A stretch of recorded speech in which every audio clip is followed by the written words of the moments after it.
Hi, I'm Audrey, and welcome to Barnesville, Maryland. I'm Schnoodle Mom on Ravelry, and you might see my schnoodle Chelsea leading us on this tour of my little farm.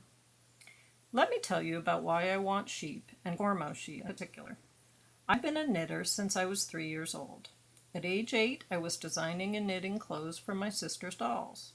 I knit through college, had a Thursday night knitting group with my friends in the 1980s, and started designing knitwear 10 years ago. I still work in an office, but I've been preparing to change that.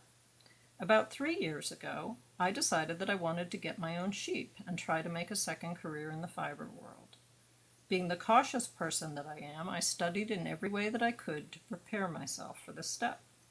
I've taken shepherding and farm management classes at the Maryland Sheep and Wool Festival and my local extension office, and I visited for a morning in 2010 with Susan Gibbs at Juniper Moon Farm to get some hands-on experience with sheep. She graciously let me help dose the animals with a worm tonic and trim their hooves on a hot July day.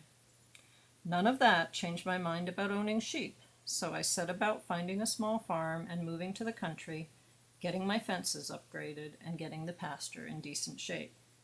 In a minute, you'll see my neighbor's hand-dyed yarns drying on the fence. I live in the middle of an area with several sheep farms, some alpaca, lots of artists, and independent dyers.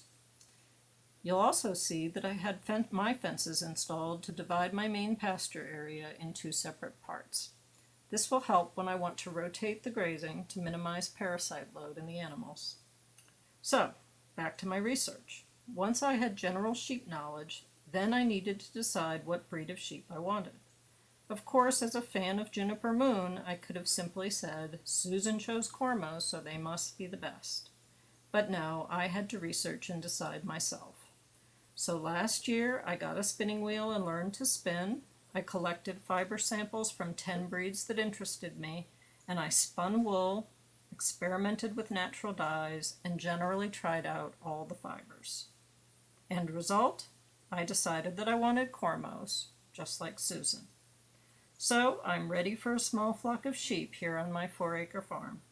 I will also look to publish some of my knitwear designs, and I've started to write a knitting book. I want to work with other fiber producers in Maryland and Northern Virginia to connect our farms to the urban knitters in the Baltimore and Washington areas. I think the locavore movement could really extend to the end users of fiber in our area. I can't wait to get my sheep and get started.